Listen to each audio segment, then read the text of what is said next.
Boa tarde, pessoal. A aula de hoje a gente vai falar sobre o assunto mais comentado e o motivo pelo qual nós estamos de quarentena. Nós vamos falar sobre o coronavírus. E eu decidi fazer essa aula sobre o coronavírus para a gente poder entender que a história ela não necessariamente precisa ser só fatos passados. A gente não precisa estudar somente o passado. A história a gente também estuda o presente e com ele a gente tira conclusões para o nosso futuro. E já que a gente está vivendo um acontecimento histórico, né, a segunda pandemia do século XXI, a gente vai falar então hoje sobre o coronavírus. Então vamos entender primeiro o que é o Covid-19, onde ele surgiu. Bom, o Covid-19 ele é um vírus e ele inicialmente surgiu na China. A origem dele é numa região da China e a primeira manifestação dele foi no dia 31 de dezembro de 2019. O primeiro registro, na verdade, foi feito no dia 31 de dezembro de 2019 e ele surgiu como um surto de pneumonia. Ainda não se sabia que era o coronavírus, nem com quais armas podiam se conter. Hoje a gente sabe que a arma mais eficaz e a única, talvez, que a gente tenha para lutar contra o coronavírus é o isolamento social.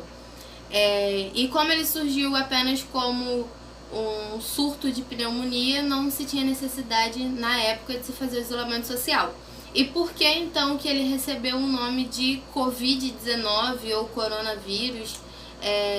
Covid-19 foi o termo que a OMS, a Organização Mundial da Saúde, deu para o coronavírus.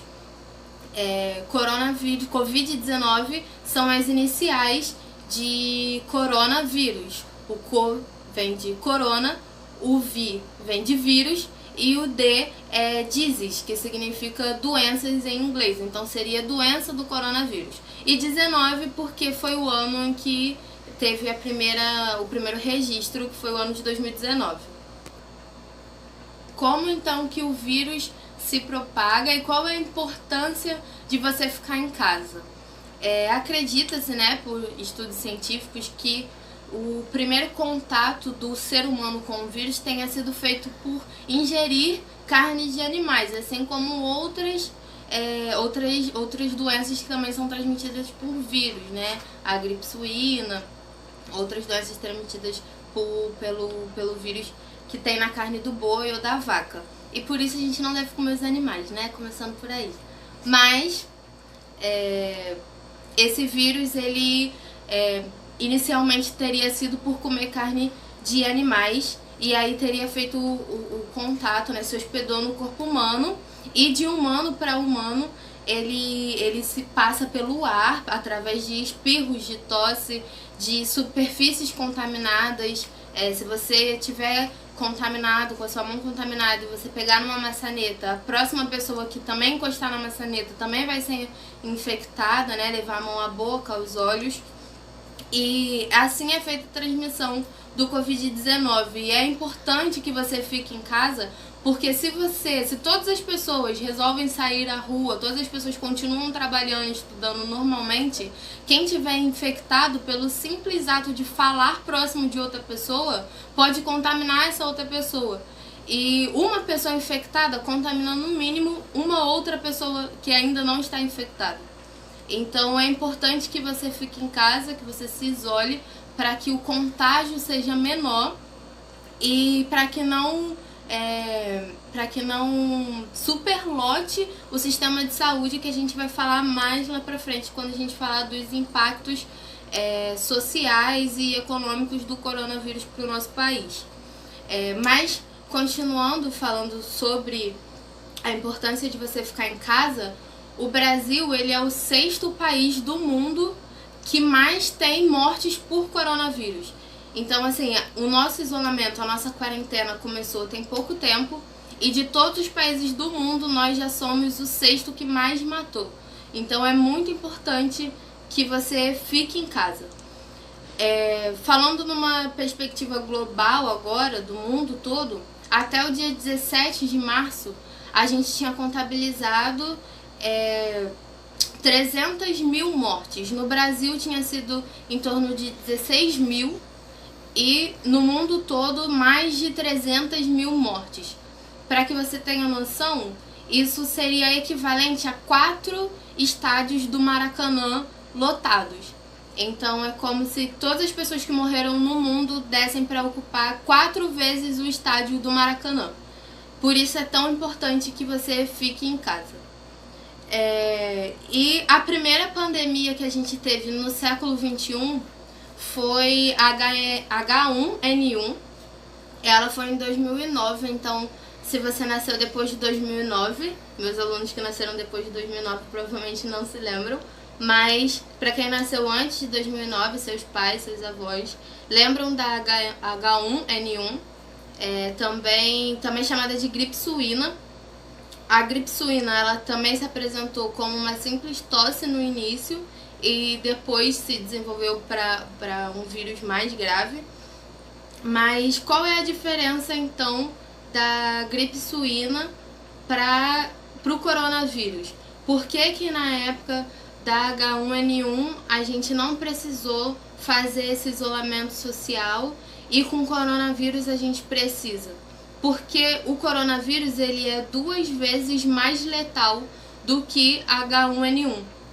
Ou seja, ele mata 2 vezes mais rápido e mais intensamente do que a gripe suína foi. Por isso que na época da gripe suína a gente não precisou fazer esse isolamento social com tanta rigidez. Já o coronavírus ele tem uma rapidez de contágio 2 vezes maior do que o H1N1. Por isso é necessário que faça-se então o isolamento social. Outra questão que também diferenciou a gripe suína com o coronavírus em relação ao combate do vírus é que na época da gripe suína foram usados 2 antivirais que já existiam no combate do H1N1. Já com o coronavírus, a gente não tem nenhum antiviral fabricado, pronto para que a gente possa usar no combate do Covid-19. Por isso que é tão difícil e por isso a quarentena, porque ainda não existe remédio, não existe nenhum antiviral que seja 100% eficaz no combate do coronavírus. E a única arma realmente eficaz é a quarentena, é o distanciamento das outras pessoas, até porque algumas pessoas também ficam assintomáticas, né? Ou seja, não demonstram sintomas físicos do Covid-19. Então não tem como você saber se aquela pessoa está contaminada ou não. Um dos impactos do Covid-19 pro nosso país, para a nossa sociedade, um impacto social, por exemplo, é a exposição de grupos mais vulneráveis. Idosos, crianças, adolescentes, a população de rua, população que vive nas áreas carentes. Existem pessoas que no meio dessa pandemia não tem água nas torneiras para lavar as mãos. Então, a facilidade com que o vírus vai chegar nessa pessoa é muito mais rápida e provavelmente muito mais agressiva do que uma pessoa que tem condições de fazer a quarentena e de manter a higiene, lavando as mãos e passando álcool em gel. O que isso mostra? Que as populações carentes vão ser atingidas por esse vírus com muito mais rigor do que as outras camadas sociais, do que as pessoas que têm uma casa, um quarto, um chuveiro para poder tomar banho, se desinfectar, do que as pessoas que moram em situações de, por exemplo, esgoto a céu aberto. E se você não ficar em casa, você que tem condições de ficar em casa, não ficar em casa, vai acontecer que o sistema público de saúde, os hospitais, os UPAs, vão superlotar e não vai ter quarto para todo mundo, não vai ter respiradores para todo mundo, não vai ter remédios para todo mundo, para tratar todo mundo. E os hospitais vão ter que começar a selecionar as pessoas que vão poder ser tratadas dentro dos hospitais e as pessoas que vão ser mandadas para casa. E o que vai acontecer é que essa pessoa que foi mandada para casa não vai receber assistência médica e vai vir a falecer. Por isso é importante que você não se contamine e não saia de casa. E falando ainda das populações de rua, da população que vive na rua, que mora na rua, a gente precisa fazer um recorte de que, por exemplo, na cidade de São Paulo, 70% dos homens que moram na cidade de São Paulo são homens negros. 70% dos moradores de rua de São Paulo, homens, são negros. O que significa que a população negra vai ser atingida em massa por esse coronavírus, por ser a população que mais está exposta à área de risco, que menos tem higiene, menos tem atenção do Estado e por isso a facilidade de ser contaminada vai ser muito maior. Outra coisa que também é atingida, e nesse caso falando de população brasileira em geral, é a nossa saúde mental. A gente fica preocupado, com medo o tempo todo. Será que esse vírus vai chegar até mim? A gente se preocupa com as pessoas que a gente ama e que a gente não consegue estar junto agora fisicamente. Então, uma coisa que é importante é você sempre procurar se manter ocupado, fazendo coisas que você gosta, se reunir com a sua família, expressar seus sentimentos, para que a nossa saúde mental seja menos atingida o possível e não venha se manifestar no físico, né? Porque se a gente não tá bem emocionalmente, o nosso físico também fica mal. E agora falando de economia, de dinheiro, o FMI, que é o Fundo Monetário Internacional, responsável por tentar equilibrar a economia global, ele já fez um pronunciamento de que talvez essa seja a maior recessão da história do Brasil, por motivos meio que óbvios, assim, né? Se a gente tá o que significa uma recessão? Significa que a gente vai ter menor produtividade industrial, significa que a gente provavelmente vai fechar contas em negativo, ou seja, devendo. Significa que o desemprego vai subir mais do que já está. Então, alguns dos impactos econômicos que o coronavírus pode causar na nossa sociedade é que depois da pandemia a gente volte com um número de desempregados maior do que já estamos.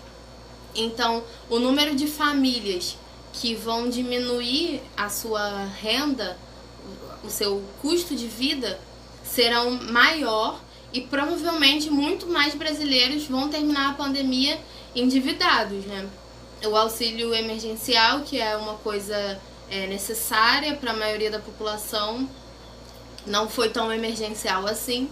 Então, a probabilidade de que muitos brasileiros saiam endividados da crise não é uma probabilidade, na verdade é uma certeza. E que o número de desempregados seja ainda maior. Bom, galera, então eu espero que eu tenha convencido você que ainda não está fazendo quarentena a fazer, e é você que está fazendo a continuar fazendo. E eu espero que a gente tenha conseguido ver algum dos impactos que o Covid-19 vai trazer para a nossa sociedade. E quanto mais pessoas fizerem a quarentena, mais rápido a gente sai dessa situação e mais rápido a nossa vida volta ao normal, tá bom? Beijo, até semana que vem.